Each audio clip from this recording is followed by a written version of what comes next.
Hey guys, I'm Chris. And I'm Chris. And welcome back to the Aspiring Millionaires channel. And this video is about retirement accounts. Specifically the traditional and the Roth IRA. Let's get into it. So before we get into the traditional IRA, there's one big misconception that we want you to dispel in the finance community, and that is... These are accounts, not investments. Facts. So a traditional IRA account is in a retirement account that offers tax benefit at the beginning when you put your money in, rather than the end, like the Roth IRA. But we'll get to that later. If you're looking to reduce your tax bill today, a traditional IRA can be very attractive for you because you can max that account at $6,000 in 2019, and basically that's a $6,000 tax write-off at the end of the year. And that's a little different from the Roth IRA because you're taxed on the way in rather than taxed on the way out. So traditional IRA is not taxed when you put the money in, but it is taxed when you take it out. So it's best benefit for people who are looking to reduce their tax bill today. On the other side, the Roth we'll go over later is a little bit different from that. So you're probably wondering, how much money can I put in at a time? Well, for 2019, you were able to put in $6,000 if you're under 50 and $7,000 if you're over 50. And these are up from last year's numbers, $5,500 for under 50 and $6,500 for over 50. And you can plan for these to go up in the future. It could be $12,000 by the time we're 60, so you never know. Just make sure you take advantage of these accounts. That's the best thing you can do. Everyone should have an account. Even if you're over the income limits for these accounts, there's no income limits for the traditional IRA, but there is income limits for the Roth IRA. But if you still want to get into the Roth, we'll show you how to do that later in this thing called the backdoor Roth IRA.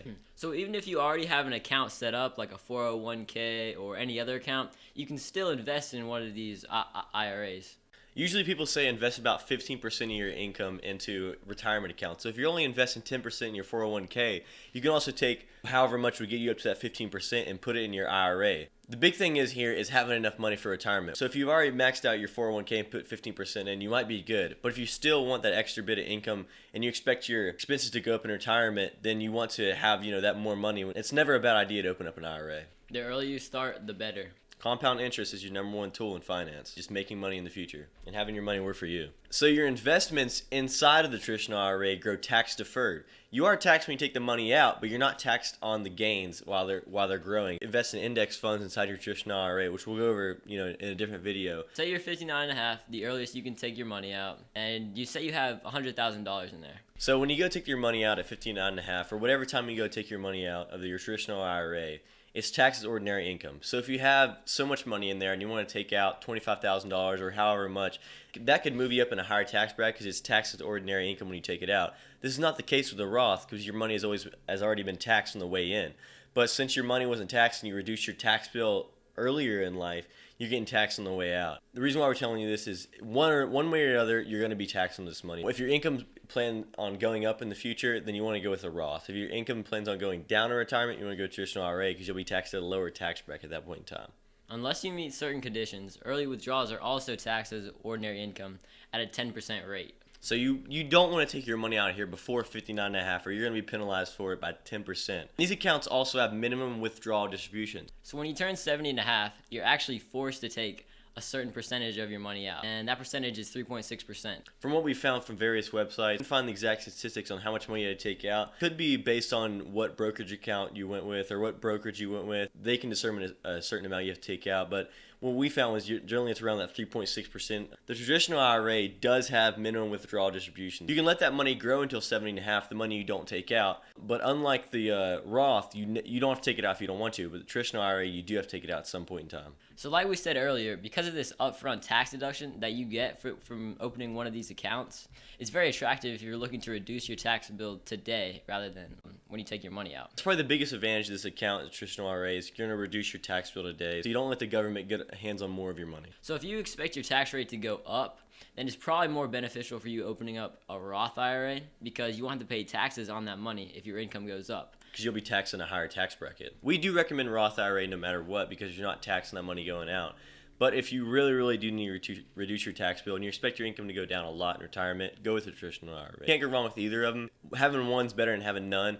So there are no income limits for contributing to a traditional IRA, but at a certain point you don't get that biggest benefit of it, which is reduce your tax bill with it. So there are no income limits for contributing to a traditional IRA, but after a certain point of making so much money, you no longer get the tax deduction with it. So if you make over $74,000 and you're single and you're head of your household, you get no deduction.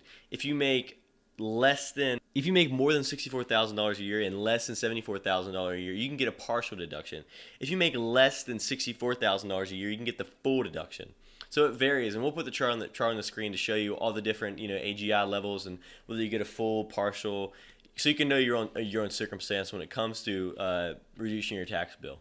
So our first pro is there are no income limits to investing in a traditional IRA, but there are limits on how much money you can put in tax-free. The second pro is tax-deferred growth, which means any gains you pay on taxes in a standard brokerage account are pushed down the road when you go take the money out. So say you really need the money out, like for example, college. Well, with a traditional IRA, it does allow you to take the money out, but you will have to pay taxes on the distribution that you take out. We do not recommend you taking your money out of your traditional IRA because later on that road, the compound interest is going to be way more money than you going and paying your college expenses. But if you really, really need it and it's there, just keep that in the back of your head. If you really need to take money out of your traditional IRA to use it towards college, then go ahead. The average student loan is around 5 to 6%, and regularly the S&P 500 has returned around 8%. So adjusted with inflation, so yeah. So honestly, it would probably be more beneficial just to leave your money in there and take out a loan. You might get 1 and to with 2%. the compounding interest, it's just not worth it.